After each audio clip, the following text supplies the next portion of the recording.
Olá, meus amores, eu sou a Lana Love e eu tô aqui com Beta Rangel, Carlos Valença e Venusto. Nós somos a Estupenda Trupe e esse é o podcast Contra a Cena. Hoje vamos ter o prazer de conversar com a maravilhosa Luísa Guimarães, que é psicóloga, atriz e, acima de tudo, acredita que a afetividade é revolucionária. Graduada em psicologia, atualmente ela busca aliar suas duas áreas de trabalho em um projeto de mais resgate da psicologia, propondo o seu encontro com a arte, atividade que ama e onde pretende resistir. Pós-graduada em psicologia transpessoal pela Unipaz em São Paulo, atua como psicóloga clínica. Hoje, a Estupenda Trupe Contra a Cena com Luísa Guimarães.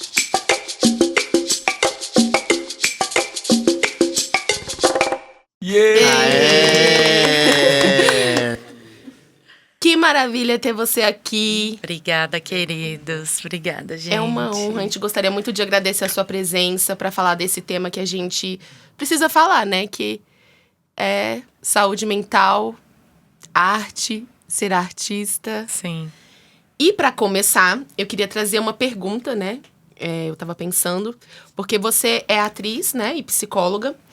E como é que você lida com essa ansiedade? Visto que a nossa profissão como artista, ela é efêmera, ela é volátil. E muitas vezes a gente tem que lidar com o imprevisível, com o risco, com o improviso o tempo todo, com a mudança. Sim, e sobre saúde mental a gente não aprende na academia, em oficinas de teatro, né? Em lugar nenhum, na verdade, né? Isso, e aí eu até pensei assim, porque a gente tá sempre tendo que lidar com fazer planos da vida financeira, da carreira, Sim. lidar com a vida pessoal, e isso vai gerando uma ansiedade. Eu digo por mim mesmo. Rejeição. Saber lidar com a rejeição. E principalmente essa ansiedade de não saber o que vai acontecer. Eu faço um teste, eu não sei se eu vou receber o sim ou não. Eu faço um trabalho, eu não sei se o patrocínio vai cair. E eu vejo que isso, em mim, pelo menos enquanto artista, atriz, gera uma ansiedade muito sinistra, assim, né? Sim. E você, por ser atriz e saber de tudo isso, e agora estar na psicologia, ser psicóloga, como é que você lida com isso? Como é que é esse bastidor, né? É igual vocês, assim, tão complexo quanto.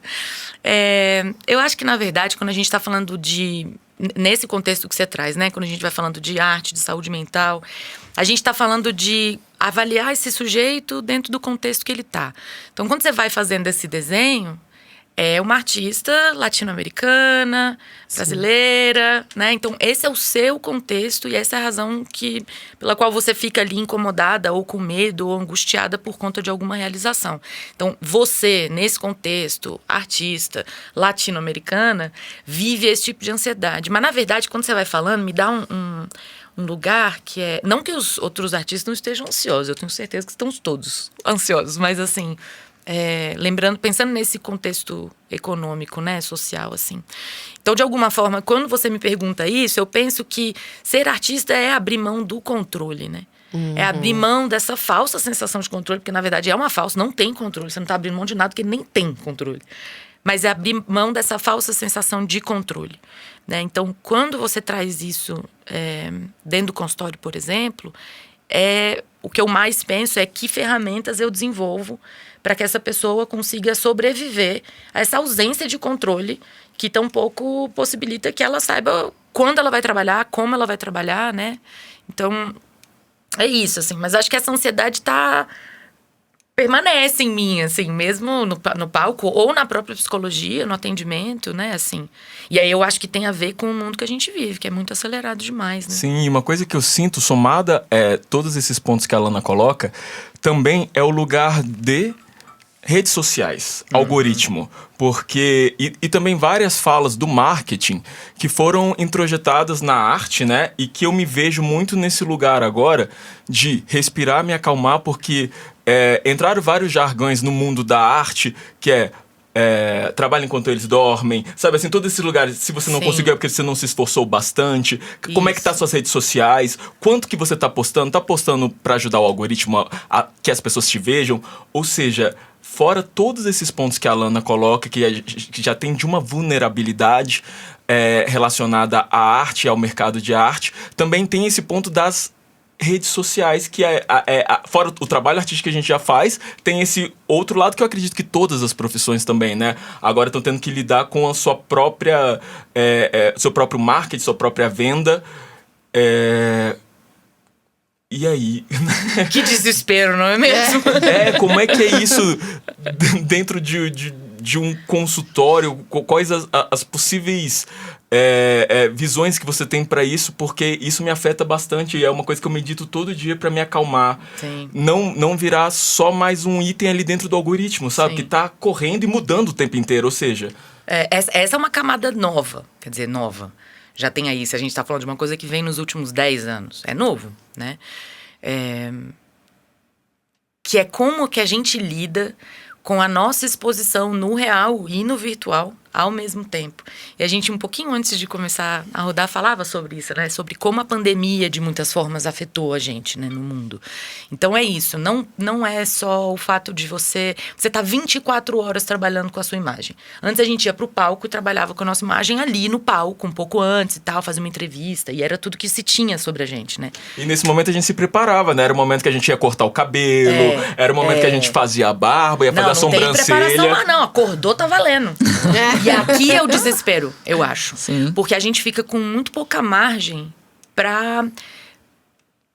Enfim, pra elaborar, pra se perder, pra errar, pra se equivocar, né? Então, assim, essa lógica muito de Big Brother que a gente vive, de estar o tempo todo, né? Tipo, se filmando. E aí você pensa, mas aí você faz isso porque você quer. Não! Se eu não faço isso, as pessoas não sabem onde eu tô. Se as pessoas não sabem onde eu tô, elas não me chamam pra trabalhar. E aí vem... Esse é meu tendão de Aquiles, porque eu não consigo postar em rede social. Eu tenho muita dificuldade, me dá muita ansiedade. É isso, né? Eu não consigo aplicar ainda pra mim mesma uma ferramenta que me tranquilize, assim. Eu acho difícil, mas muito do que você tá me dizendo na verdade, é a linguagem do capital, né? Essa linguagem que fala... trabalha enquanto eles dormem e tudo mais. E aqui eu acho que a gente vem de um adoecimento maior, que nos afeta enquanto artistas, porque a gente é muito sensível, né? Mas também afeta outras pessoas que são. Mas para mim o incômodo tá na linguagem do capital, né? Que é essa lógica de ser sempre útil, 24 horas por dia. Então, você tá sempre produzindo. Tudo que você produziu é incrível. Toda a sua fala não tem, sabe, um erro.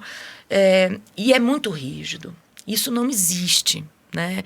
De novo, é uma fábula isso, gente. Não tem como, né? Então, chega no consultório... que eu tenho bastante artista, que eu atendo bastante artista, mas eu atendo outras pessoas também. Mas é unânime esse espaço de... Principalmente nos artistas de...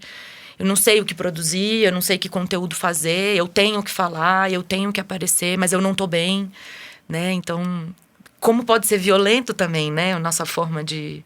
Para manter o nosso trabalho, a gente acaba se colocando em situações muito complexas para ser visto, para conseguir trabalhar. Então, dá ansiedade mesmo, é difícil. Tá fazendo terapia? Faço. Tem que fazer. E isso é uma das questões que eu levo bastante pra terapia, para Perfeito. discutir.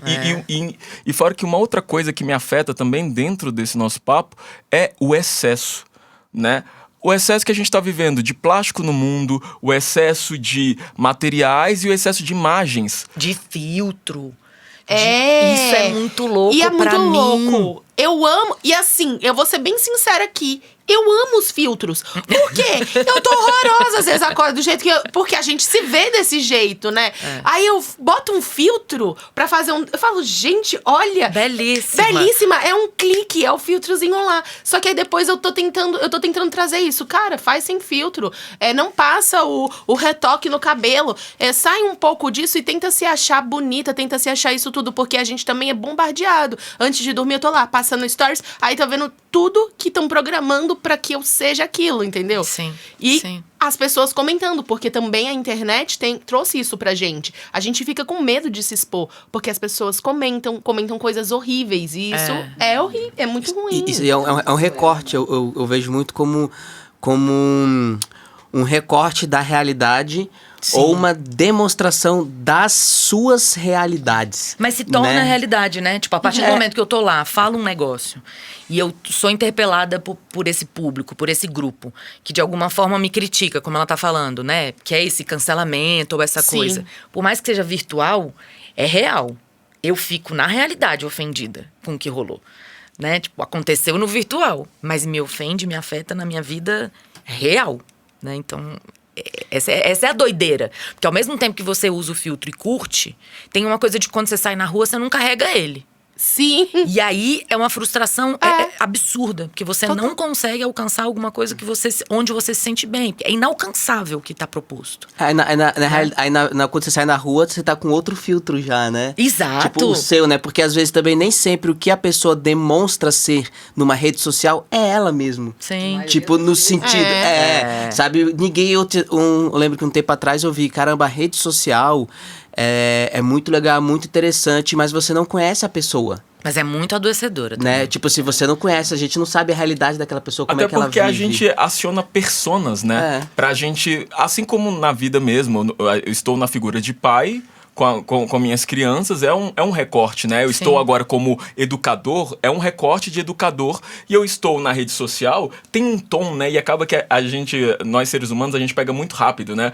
Tanto que tem até aquelas piadas sobre quando essas palestras online, TED Talks, né? Que a gente já vê quando a pessoa vai...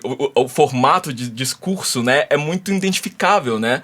E pras redes sociais também. Tem aquele tom de, oi lá, galera, que alegria. A gente sobe um nívelzinho de que não é o nosso natural, né? Ou seja, a gente vai se moldando para poder fazer parte dessas comunidades e às vezes a gente vai também deixando um pouco da nossa natureza, né? Da nossa naturalidade para poder conseguir comunicar nesse recorte específico, né? Sim. Parece às vezes que a gente é duas pessoas, né? Eu tô na merda... desculpa. Eu tô na merda... Falou de novo. Não tem outro jeito, é isso mesmo. Eu tô na pode merda lá em falar. casa, não sei o que, não, mas eu tenho que fazer a divulgação. Aí você aciona um personagem, né? E não só atores, as pessoas fazem isso nos seus trabalhos, né? E isso é muito confuso, né? Eu acho que faz muito mal pra saúde. Só que como não fazer? Parece que a gente já tá nisso, não vai mudar. Parece que tá pior. Parece que só vai aumentar o que é essa rede. Eu fico pensando daqui a pouco que a gente vai ter um avatar, tipo inteligência artificial. Já tem, Já né? tem, né? Que vai sair Já e a tem. gente fica lá, tipo Matrix. Isso é bem complexo, né? Porque esse lugar de uma fuga também do problema. Quando você fala, somos duas pessoas. Mas não somos, né? Como a gente estava falando. Se você é atacado virtualmente, você traz isso pro pessoal. E como, de alguma forma, você vai criando uma vida que faz mais... Enfim, uma aspa imensa, né? Mais sentido pra você. Então, esse avatar que tem o corpo que você quer, que conversa com quem você quer, que tem a grana que você quer. E é um mundo muito fantasioso, assim. Você cria uma realidade completamente paralela, né? E às vezes é difícil convencer de que a vida real é possível também. A pessoa quer ficar só nessa. Né? Tipo, não quero, é muito difícil, me exponho muito, tenho pouca ferramenta. E aí, de novo, volto para esse lugar. Eu acho que a gente tá falando de criar a ferramenta, né? Para sobreviver a esse mundo que é moderno, a essa lógica capitalista que é muito opressora e violenta, né? Que manda você trabalhar enquanto o povo dorme. Isso é uma loucura.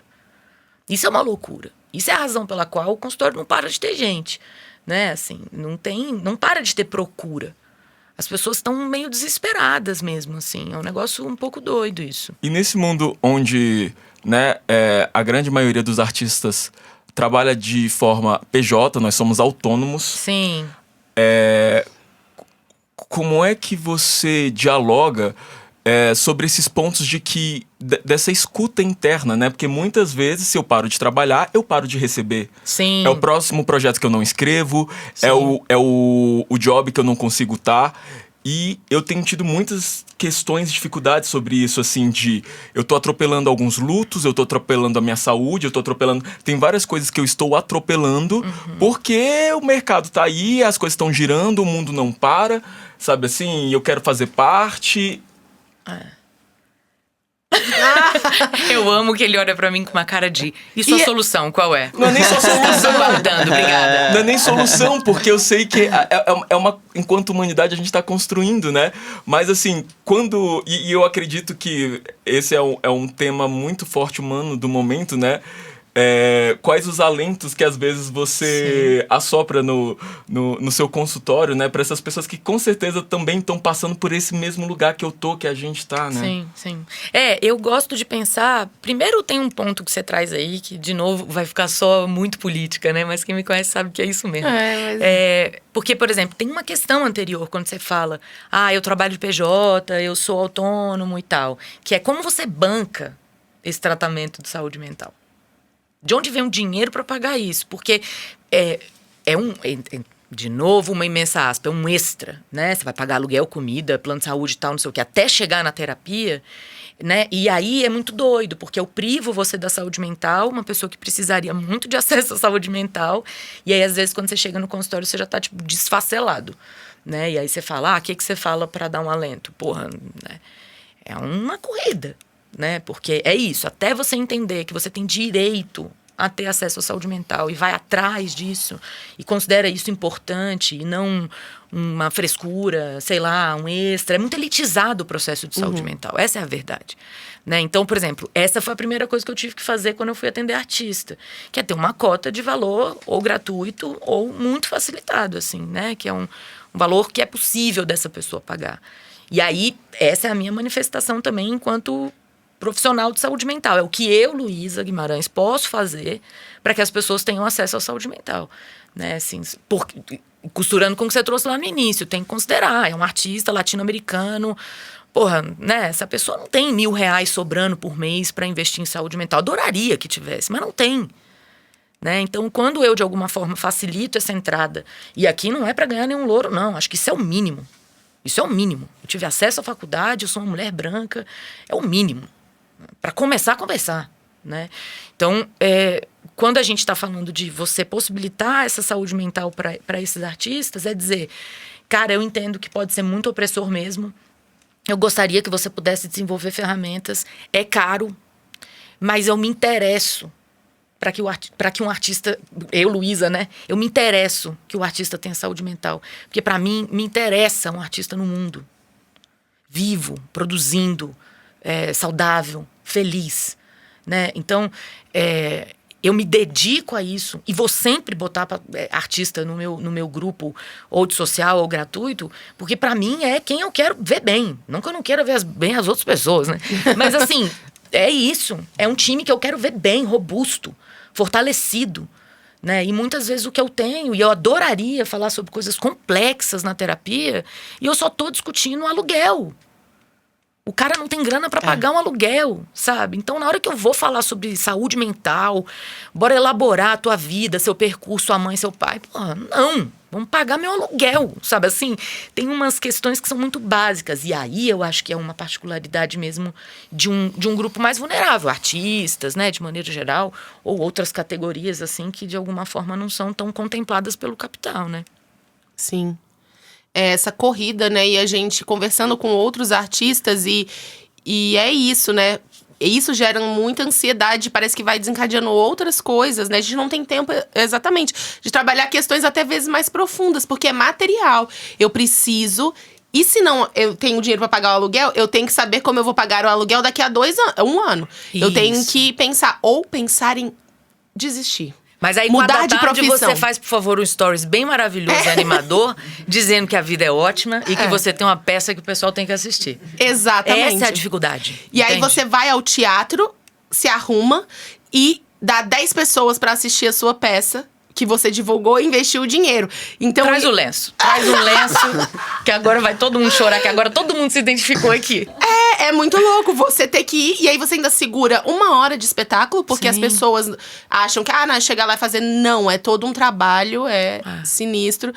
Tipo assim, tem que ter energia pra poder fazer, né? E isso foi um grande ponto, porque também é elitizado como a gente... As pessoas que estão conseguindo se manter, que escrevem, projetos, que tem produtoras, que tem, né? Isso. Tem tranquilidade pra sentar no computador, ter um computador, né? É muito louco, sabe? E aí fala assim, não, é porque não trabalhou duro, você não... Não, é porque às vezes você não teve nem ferramentas pra poder continuar. Você vai ter que ter uma carteira assinada, você vai ter que sair da sua profissão. Vai ter quantos atores maravilhosos aqui na cidade mesmo, em todos os lugares, trabalham 8 horas em outro emprego, em outra coisa que precisou e vai ensaiar à noite sem saber quanto vai ganhar de bilheteria, como quase uma segunda profissão meio hobby. Né? Isso que é de matar, né? Quando o nosso trabalho é colocado nesse espaço do hobby, eu acho. E aí eu acho que tem isso, de entender a potência, a importância e a transformação que a arte é capaz de fazer, né? Que eu acho que parte disso a gente... Não sei como é que foi pra vocês, né? Esse momento obscuro da vida, que foi a pandemia. Mas na pandemia eu senti que as pessoas ficavam assim... Era desespero pra fazer uma live. Uhum. Era me dar alguma coisa que brilha, que canta, que me anima minimamente, que eu só quero, né? Não tô dando conta disso aqui. E aqui eu acho que tem uma mudança no entendimento. A primeira vez, não sei como foi, é isso, a experiência é muito particular, né? Mas a primeira vez que eu fui num show, que eu tava sem máscara, foi um negócio muito louco pra mim. Parecia que eu tava vivendo... Eu não sei, era uma coisa meio catártica, assim. E não era eu que tava só doidona, não. Você olhava ao redor e as pessoas estavam nesse espaço de... Ai, meu Deus, graças a Deus, eu precisava tanto disso aqui, meu Deus.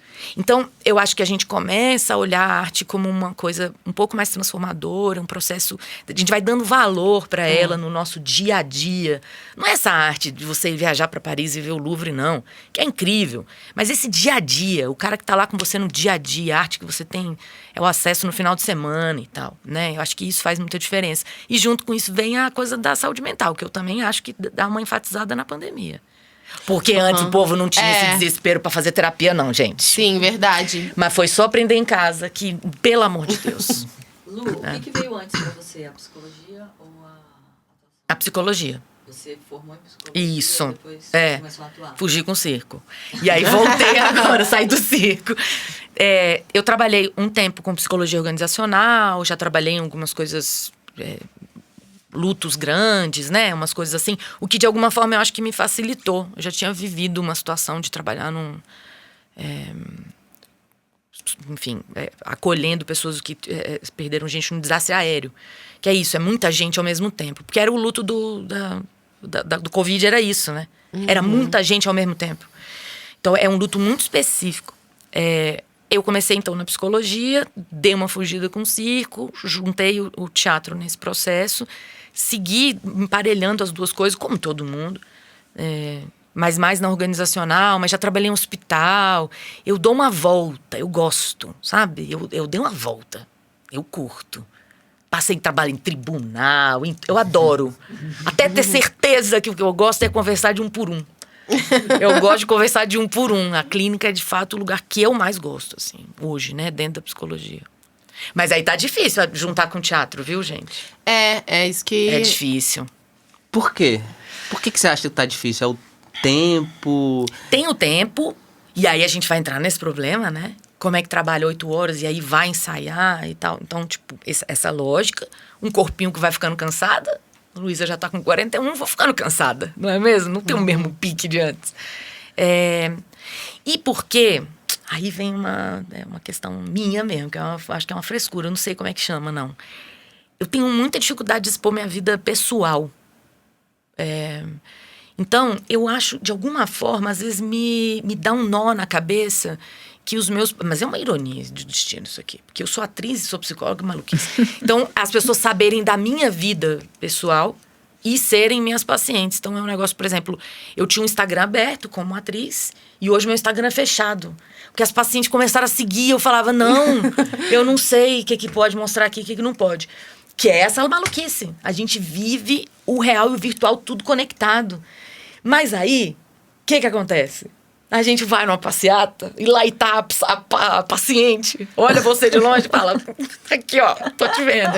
Então, no fundo, é uma ilusão de que você consegue garantir algum distanciamento, Sim. assim, por não, né? Mas eu acho difícil.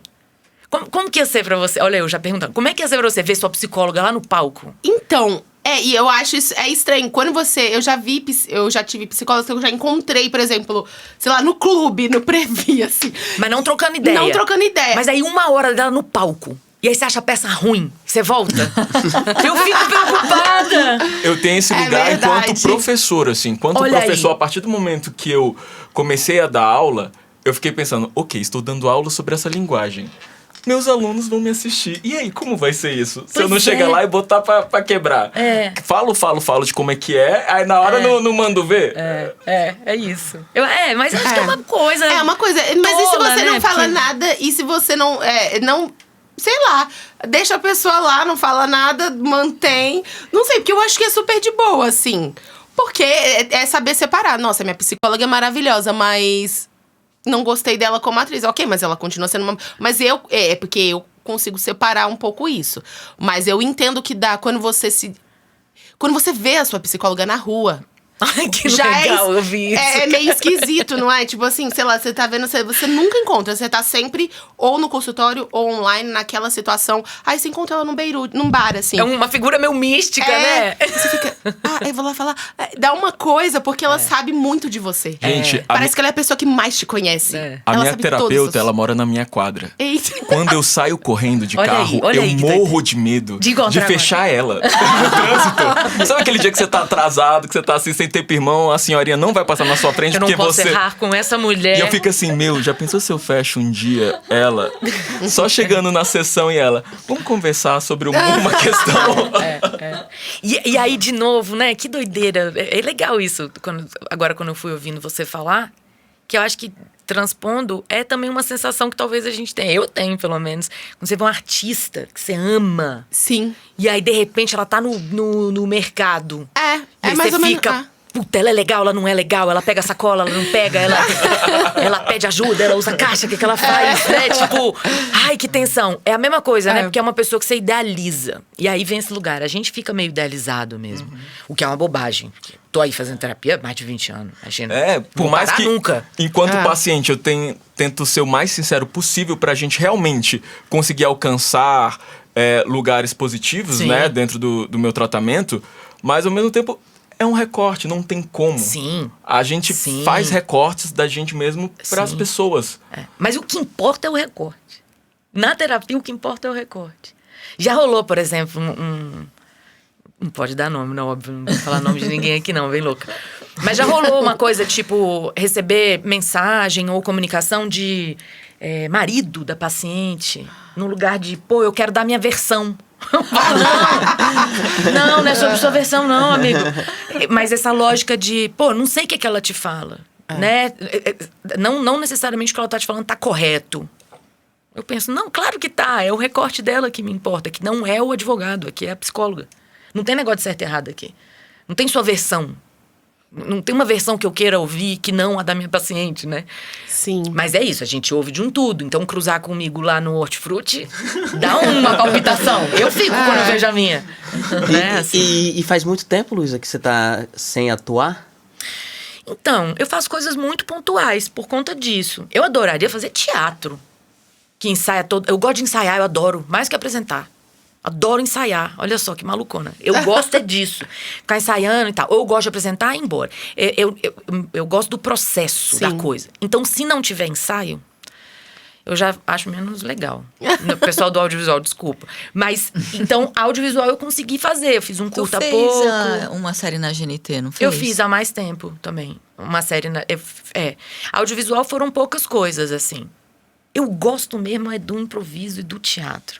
Mas aí que horas ensaia, gente? Porque atende de dia inteiro. Mas deixa eu aproveitar, né, que você tá nesses dois mundos. E te contratar pra uma peça. Brincadeira. E aqui é um convite aberto, gravado.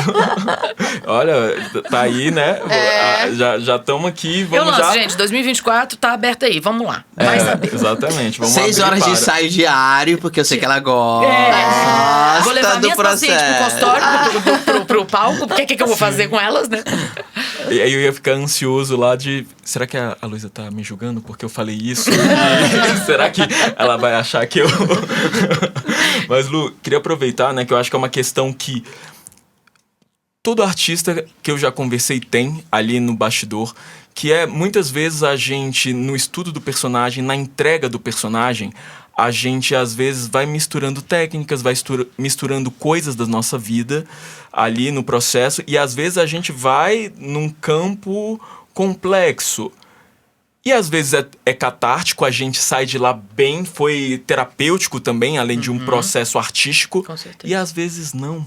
Às vezes é um buraco negro que puxa a gente. E assim, eu faço arte há 20 anos, então acaba que eu fui criando processos para conseguir me desvincular dos personagens, entender, olha, Venusto é Venusto, o personagem é o personagem. Eu fui criando técnicas para toda vez que eu saio de uma emoção muito forte, por mais que eu tenha usado, às vezes, na técnica para alcançar fragmentos da minha jornada, mas para separar. Você que tá nos dois mundos, né? Como é que é pra você esse momento de... Ainda mais você que gosta de ensaiar muito, né? Ensaiar muito é estar muito ali vivendo aquela história, aquela jornada. Então, como é que desvincula, vai pra casa, toma um café, depois vai pra um barzinho? É que eu gosto de tentar. Eu gosto de experimentar. Eu acho que a gente foca muito no acerto. E aí é a angústia certa, né? Então, eu gosto do ensaio porque eu gosto de ficar tentando. Eu sou o terror do diretor. Eu mudo o texto, eu fico inventando coisa nova, porque eu quero tentar. Pessoal que quer me contratar, eu sou capaz de seguir um texto também, do início ao fim, mas é raro. Eu gosto dessa fluidez, assim, sabe? Então, na verdade, não tem muito... E eu acho que a terapia é sobre isso. A terapia é sobre tentar. Porra, Luísa, cheguei, semana passada eu vim aqui, falei isso, tentei, deu tudo errado. Massa, próximo, o que a gente vai tentar? E não é uma positividade tóxica, eu sou o oposto da positividade tóxica, mas assim, tenta, bora, experimenta, né? A vida é movimento.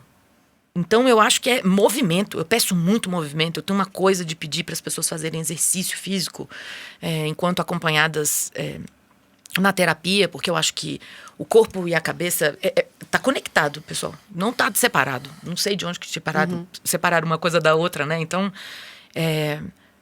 mas é isso, eu gosto de tentar. Então, eu acho que...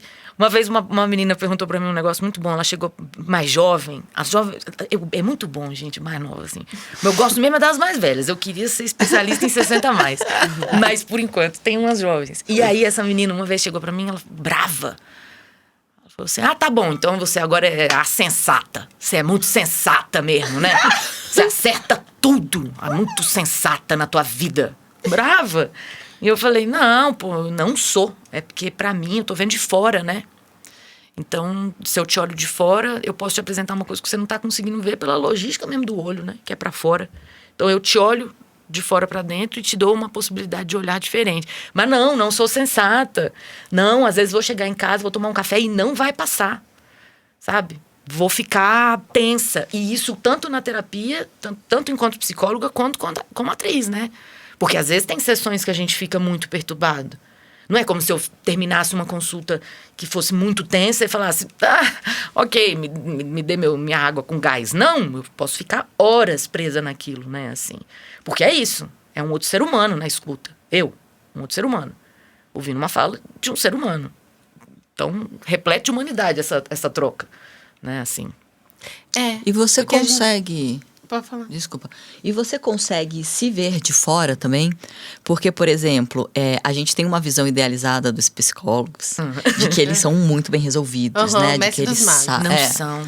E aí, por exemplo, tô eu num set e sou obrigada não, porque escolho estar ali, mas tenho que fazer uma coisa que me fere, né? E não sei como lidar. Às vezes eu até sei o que fazer, mas eu não tenho a inteligência emocional de fazer o que tem que ser feito porque a gente quer ser aceita, porque eu não quero sair do trabalho, blá, blá, blá, blá, blá, blá. Você, por ter essa inteligência emocional aflorada, estudada, você consegue se olhar e falar, não, peraí. Tipo assim, se terapeutizar. Sim. Não, Luísa, calma aí, isso aqui não vamos aceitar, vamos fazer isso. Não porque eu sou psicólogo, mas porque eu faço terapia. faço terapia há muitos anos, né? E eu acho isso muito importante também pra gente desmistificar. Volta e meia, eu acho que vale levantar essa lebre, assim. Eu sou paciente de saúde mental. Eu trato uma depressão há mais de 20 anos. Que é essa depressão difícil, né? Porque como eu tenho alguma comicidade na minha fala, ninguém imagina que eu possa ser triste, né? Tipo, não é possível que essa mulher tenha alguma tristeza. Tem, muita, né? É o palhaço triste, né? Nesse lugar. Então, eu tenho, eventualmente, a capacidade de me olhar e me avaliar porque eu faço terapia, não porque eu sou psicóloga. Né? Assim, definitivamente. Bem casa de ferreiro espeto de pau, sabe? Mas, por fazer terapia há tanto tempo, eventualmente consigo olhar e falar, nossa, eu tô tendo essa reação porque esse lugar tá me violentando aqui e aqui. E aí a gente volta pra ferramenta. O que eu faço diante dessa situação? Onde eu tenho que ficar, como eu me acalmo, o tanto que dá, o tanto que não dá. E aí a gente tenta. E você faz a mesma linha terapêutica há 20 anos como paciente? Não. Você vem mudando. Porque eu gosto de tentar. Eu mudei também algumas vezes. É bom, não é? Sim. Eu gosto. Tem umas pacientes, inclusive, que às vezes eu acho. Tipo, ó, deu de mim aqui. Eu gosto de você também. Mas vai dar uma volta, filha. Né? Vai ouvir de outro jeito. Porque é uma filosofia diferente. É uma possibilidade diferente de olhar de coisa. Sim. Assim como a gente vai ter o teatro físico, o teatro... Então, assim, são possibilidades. É tudo teatro. É tudo arte, igual psicologia. Né? Tipo, acho que cabe muito psicanálise, por exemplo, maravilhosa para muita coisa. Assim como várias outras abordagens, né? Nossa, um grande silêncio. Falando das abordagens, o silêncio aconteceu. Porque é muito profundo, né? Todas essas questões a gente vai se revisitando, né? Foi muito interessante esse lugar humano que você deu para esses profissionais da saúde, né? Sim. Porque a gente sempre, pelo menos eu, né, enquanto paciente, vou num recorte idealizado, né? E entendendo assim, não é porque ela tá ou ele tá me passando técnicas que ele consegue atingir ali e terminar uma sessão e já sair para dançar. Sabe, assim, porque dependendo de como a sessão ali foi, Sim. assim como me atravessou e uma pessoa que acompanha uma jornada de outro ser humano, muitas vezes torce por aquele ser humano, dependendo do que acontece, aquilo vai afetar também, né? Porque é uma parceria ali, né? Nossa, já terminei a sessão e chorei. Muito tempo. Chorei, terminei a sessão da paciente, de alguma forma aquilo entrou em mim e me movimentou, assim. Essa lógica muito blindada, né, do mundo, não só eu não concordo, como não quero. Não quero estar blindada, né? Quero, e isso não afeta a minha técnica. O fato de eu ser uma pessoa afetuosa, e eu falo isso o tempo todo, eu sou muito afetuosa na clínica, porque eu acredito, principalmente enquanto paciente de saúde mental, que o afeto é evolucionário mesmo. Pode ser clichê a beça essa frase aí, mas é isso mesmo. Real. Digo isso enquanto profissional de saúde mental e enquanto paciente. Quando eu recebi afeto, esse foi o lugar que mais me transformou. Então, eu não consigo entender essa lógica muito blasé ou higienizada, sabe? Muito cristalina, do psicólogo que não se envolve. Pelo amor de Deus, gente. Tem dias que a gente ouve umas histórias que se você não chorar, você tá... Sabe? Clear. Tipo, acorda essa pessoa. Pô. Não é possível que você não tá sentindo. É dolorido. Né? Óbvio, não me envolvo no sentido de eu tenho que resolver, pego na... Não, mas eu levo pra terapia, me movimenta. E eu acho que isso, nesse ponto, você, enquanto artista, né, consegue sentir isso também.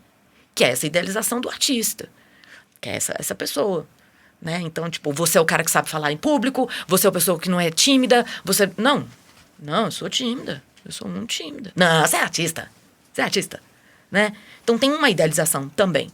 Né, desse corpo muito disponível, de uma voz que é disponível, de uma pessoa que é sensata, que é inteligente. O artista é muito colocado nesse lugar. E aí é duro pra gente. Aí você fala assim, dá a sua opinião. Você fala, porra, eu tô com medo. Eu tô com medo de falar e dá muito ruim isso aqui. Tenta. Bora tentar, sabe? É meio sobre isso. E é interessante você tocar nesse ponto, porque eu já vou puxar um gancho aqui sobre disponibilidade do artista. Que às vezes ultrapassa vários lugares, desde saúde mental até física e tudo, em sets de cinema, dentro de espetáculos, dependendo, dentro de cenas que são mais sensíveis. Por exemplo, vamos fazer uma cena de sexo, uma cena de luto, uma cena de eu vou atirar, eu vou morrer e tal. E principalmente o ator, ele tá sempre disponível. Ele estudou pra isso. Ele estudou pra ser essa fortaleza. E às vezes você chega em casa e você tá destruído. E aquilo vai digerir de outra maneira. E também já é um tipo de saúde no trabalho que ninguém nem pensa nisso. Não, ele tem que estar lá 8 horas da manhã. Aquilo afetou ele. Tem um psicólogo dentro do set dessas grandes produções, porque a gente entende que é independente. Mas até na independente, assim como o cenógrafo, tudo, se o artista não tem a possibilidade de ter um acompanhamento num trabalho pesado, você vai fazer, sei lá, uma coisa muito pesada, está disponível, ele tem que ter garantido a disponibilidade de saúde mental dele. Mas isso é novo. É novo. Ter um psicólogo num set de filmagem é muito novo. Hoje em dia tem a coordenação de intimidade também. Que coisa isso. E- É maravilhoso, né? Esse ponto também que a Alana coloca, eu acho muito interessante, porque é um ponto que mexe muito comigo, assim. É no sentido desse trabalho nosso da coletividade, né? Do teatro, do fazer, do algo artesanal. Então, eu fui... meus professores, né? As pessoas foram me ensinando que, tipo, isso, você é uma peça fundamental ali.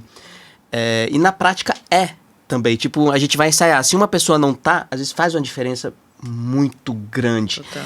Então isso começa a reverberar também dentro de você de várias formas, qual a sua relação que você tem com o trabalho. Eu digo isso porque eu já apresentei com rubéola.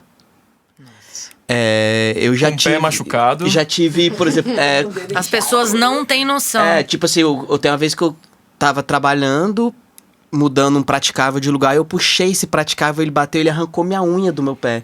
E o diretor olhou pro meu pé, olhou pro meu dedo e continuou. Não, isso aí tem que acabar, gente. Sabe? Isso aí tem que acabar. Claro, isso não foi algo recente, né? Isso já faz há muitos anos. Mas rolava muito. Mas rolava, Nossa, entende? opa, Brasil.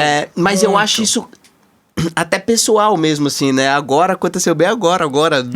Sexta-feira eu cheguei do carnaval e eu tava viajando durante uns 20 dias, a gente tinha uma reunião marcada.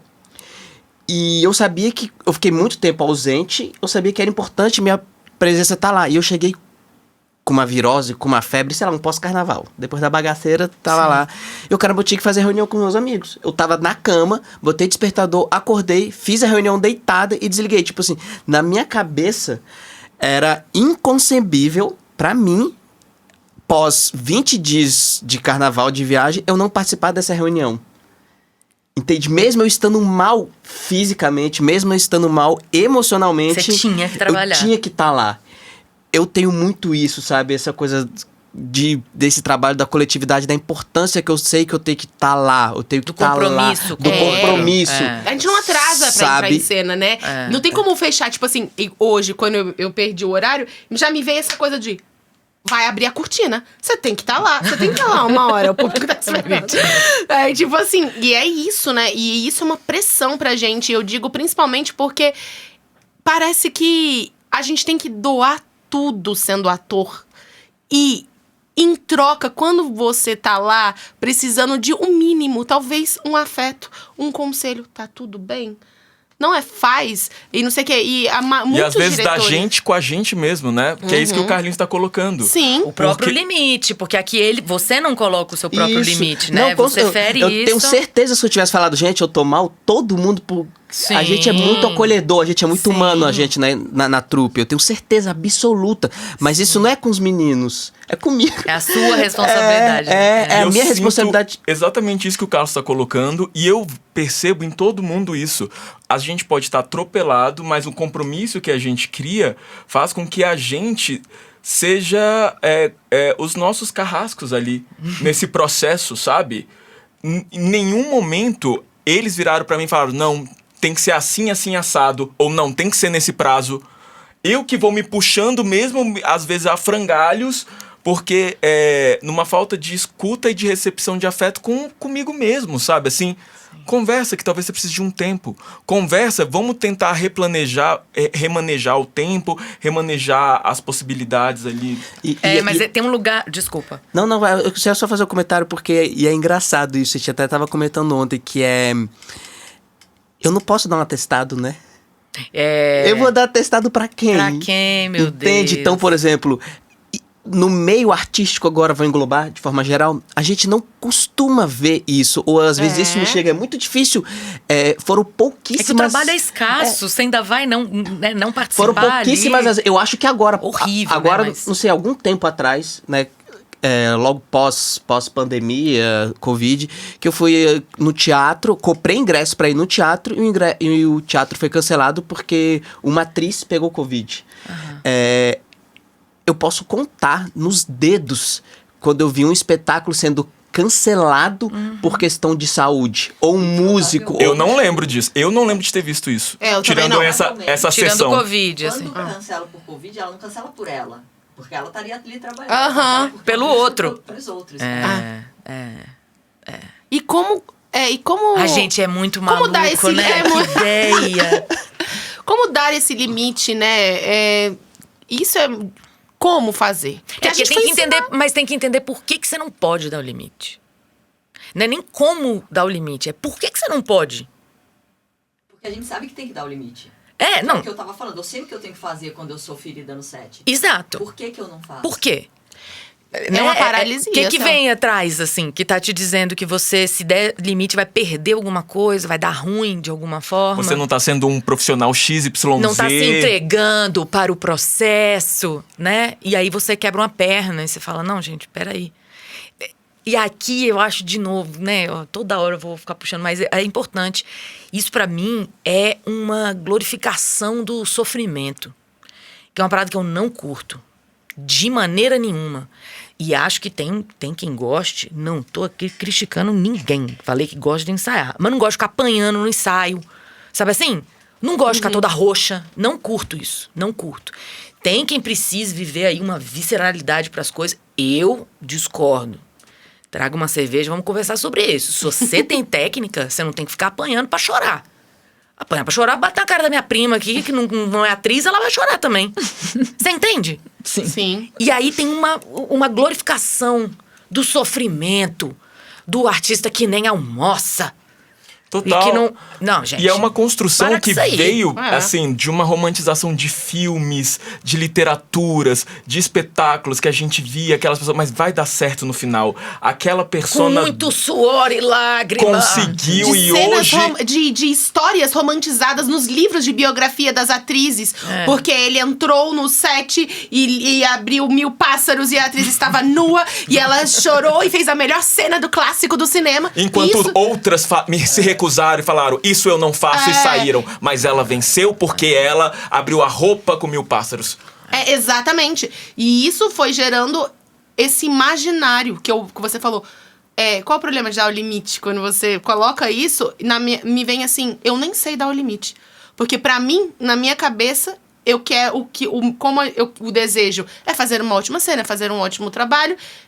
Eu não tenho limite, eu só quero... O principal é o trabalho. Esse é o paralelo de trabalho enquanto eles dormem. É a mesma coisa, é o mesmo lugar do mundo financeiro pro mundo teatral. E que é uma coisa super sensível e que quem é ator e quem é atriz, quem é artista, sabe que pra você alcançar determinadas emoções, sentimentos, o que for, você vai precisar de uma construção, de técnica, de tudo, e que às vezes não é tão rápido. Você não vai chegar num set em 2 semanas e talvez conseguir chegar aonde a cabeça do diretor quer que chegue. Ou tudo. E aí você faz o quê? Eu vou dar tudo de mim, porque assim eu vou ser reconhecida, eu vou ganhar um prêmio, talvez eu tenha mais trabalhos. E aí uma sequência, Mas né? é isso, dar tudo de si. Nesse caso desse trabalho, é dar o seu corpo, né? Oferecer o seu corpo pro que quer que seja, assim. Então, e acho que tem um lugar que é uma característica, né? Da nossa ação, da nossa atuação. Assim como um atleta. A gente repete mesmo. E a gente bota o nosso corpo pra jogo. E, eventualmente, a gente se machuca. Porque, sim, a gente trabalha com o nosso corpo. O cara tá lá jogando futebol, leva uma rasteira, quebra a perna. Pô, maneira profissional? E brinca com o corpo dele, e joga com o corpo dele. Então, o corpo vai estar disponível e pode sofrer alguma coisa. Eu acho que pra gente também tem. A minha questão é só que a gente fique glorificando o sofrimento. Que vai doer, que vai ficar roxo, que vai cair, que vai puxar o praticável, vai arrancar a unha. Pô, acontece, acidente e tal, é difícil. Mas essa lógica de que isso, de alguma forma, flerta com alguma excelência ou beleza, sabe? Que bela atriz que não se alimenta e que tá toda roxa. Que é isso, gente? porque Quem tá achando bom eu isso? acho que É isso tipo tem- que Bela, tem- é igual o jogador de futebol. Ele quer. Eu me sinto isso. Quebrou a perna, Ronaldinho foi lá, quebrou a perna ao vivo online. Ele vai o paramédico lá, tira ele, bota outro jogador. O ator quebrou a perna, faz sem a perna. Vai lá, continua fazendo a cena aí. Gente, chama o stand-in dessa moça, por favor. Eu acho Exatamente. que isso vem muito também daquele pensamento, né? De que o difícil é mais gostoso. É. Né? Quanto mais torto for o caminho, quanto mais dificultoso, difícil, árduo, pesado, você vai dar mais valor ao resultado. Bando de maluco, né? Eu venci. Eu venci, Não pode... superei. A gente não tem essa construção que o caminho pode ser leve, pode ser gostoso, pode ser E maravilhoso. contando com os desafios que dentro do teatro a gente já tem, né? De toda a comunidade artística, a gente já tem tantos desafios e além disso... Sim, sim. E Lu, eu comecei a fazer terapia, a primeira vez que eu fiz na minha vida, comecei a entender, foi adulto, dentro da faculdade de artes. Todos nós, a gente é formado no Lucina de Moraes, e lá a gente tinha um consultório com uma psicóloga, que quem quisesse, tinha os horários dela, era só bater lá, se tivesse horário ela atendia. Pô, coisa linda, sério isso? Dentro era da faculdade? Da Essa faculdade. Foi a primeira vez que eu senti uma questão e fui discutir com outra pessoa, e nesse lugar também, né? A gente do teatro, né, antropólogo, gosta de entender possibilidades. Falei, deixa eu ver como é que é trocar uma ideia. Sim. E foi quando eu comecei a fazer um trabalho ali continuado, né? E eu vi a importância, e desde lá eu não parei mais. E eu vi como eu consegui amadurecer, consegui transformar a minha vida, tanto artística, quanto no campo, não que seja separado, mas profissional também. De criar estratégias, de entender o lugar do ator que é gestor, que é administrador, conseguir me fortalecer em vários outros quesitos para que eu consiga trabalhar em direção de quem eu gostaria de ser e de quem quero ser, né? Então, para quem está ouvindo a gente, está entendendo mais esse papo, quais as possibilidades que você tem no seu mapa, né? Governamentais ou assim, do que pode caçar para ter um acesso à saúde mental, né? A consultas psicológicas que são tão importantes para todos, né? Boa. Você vai ter... Um lugar que é interessante da gente pensar sempre todo mundo que se forma em psicologia precisa atender antes de sair da faculdade. Então, toda universidade, toda faculdade que tem psicologia tem atendimento social. Então, isso já é um lugar interessante. Então, vou lá na Católica, que tem aula de psicologia, vai ter atendimento social. Na UNB, vai ter atendimento social. Porque você tem que ter um atendimento para a comunidade. Óbvio, você está se formando, então você, né? Assim como o médico vai fazer residência e tal. Então, esse é um primeiro lugar que eu acho que é sempre interessante. Cursos de formação também, né? Então, o cara está se especializando em psicanálise, muito provavelmente ele pode atender ou num baixo custo ou num valor diferenciado ali por conta dessa formação. Você tem as ONGs, algumas, e agora começou um negócio que também veio depois da pandemia, que são as plataformas online de atendimento, né? Que tem uns preços mais acessíveis, né? Então, eu acho que quando você tem interesse e vai muito atrás, não que você não está fazendo terapia porque você não tem interesse, não é isso. Mas dá para encontrar várias opções, assim. Eu acho que essas das universidades são interessantes, são opções boas. Existem essas ONGs e tudo mais. CAPS, né, que seria o aparelho aí governamental para isso, é mais complexo, porque é isso, é cheio, né? A gente vai estar falando de pacientes que têm uma condição um pouco mais complexa, que precisam de uma atenção mais específica, e essas pessoas vão para esses CAPs. Mas essa coisa da plataforma dos atendimentos online e tudo mais em conta, são possíveis, porque é isso. Se eu não tenho que alugar um consultório, eu não preciso me deslocar até um consultório, eu consigo cobrar um pouco menos, né? Ou deveria poder, né? Então, você tem terapia a R$35, a R$80, varia muito, né? E lembrando, né, que acho que a gente consegue fazer um paralelo entre o teatro e a terapia, né? Que assim como a gente tem pessoas que gostam mais de comédia, pessoas que gostam de musical, pessoas que gostam de drama, né? os terapeutas também seguem vertentes, né? Então pode ser que você não se adeque... Mas todos gostam de drama. Todos gostam de drama. Tem terapeutas que seguem uma vertente que talvez você não bata com aquela, mas talvez tentar uma outra... Perfeito. Tenta. De novo. Tentei psicanálise, não rolou. Próximo. Não é possível. Tem 1 milhão de formas, né? A pessoa vai numa peça de teatro, não gostou, nunca mais vai no teatro? Maluquice é essa. Aí no cinema, não gostei do filme, nunca mais vejo cinema, não gosto de cinema. Não, você não gostou desse filme, colega. Né? Então, tenta outra abordagem. E aqui eu acho que pra gente das artes é muito interessante quando você tem as abordagens que juntam corpo. Eu acho que ajuda muito, porque a gente já tem um processo de trabalhar o nosso corpo de forma... como um veículo mesmo da gente no mundo. Então, eu acho que quando tem corpo ajuda muito, né? Assim, essas abordagens me interessam também, né? Tipo, mas eu acho que é tentar. Tem a galera que curte a psicanálise classicona de deitar lá e sem nenhuma intervenção. Lindo. Lindo. Pra mim, se você tá elaborando através da palavra, perfeito. Falando com quem você quiser, comigo, com outro qualquer, né? Eu acredito na elaboração a partir da palavra. Então, se você faz terapia, fala, tá ali. Se você escreve, eu trago muito texto pro consultório também. Eu gosto muito de trazer a palavra escrita, né? Tipo, ver o que se passa ali quando você elabora na palavra escrita. Então, para mim, o trabalho terapêutico é o que tá funcionando para você, assim. Não tem uma melhor abordagem, não acredito nisso. Massa. Maravilha. E você tem um perfil psicólogo Não que tenho. possam te seguir? Não. E que se alguém quiser te conhecer, como é que faz? Vai ter que me encontrar lá no Hortifruti. Brincadeira. Na verdade, eu fazia parte de um grupo chamado Casa de Marias, que é uma... de São Paulo. Mas como eu tô agora meio em trânsito, eu tô sem agenda aberta, né? Você tem lá no Instagram, eventualmente você consegue ter alguma informação. Mas eu tô de agenda fechada, assim, né? Eu sou esquisito aí. Você quer me encontrar? Não tem como. Adoraria. Só aqui no não dá. podcast. É no boca a boca. É no boca a Quem boca. sabe nos palcos, já. Não é mesmo? Falando um texto do início ao fim sem mudar nada. Sem mudar nada. Os desafios? Não é uma pessoa dos desafios? Como que seria isso, Lu? Ou seja, Tenta. saiu de casa, fica... Qualquer lugar você pode encontrar com Luísa Guimarães.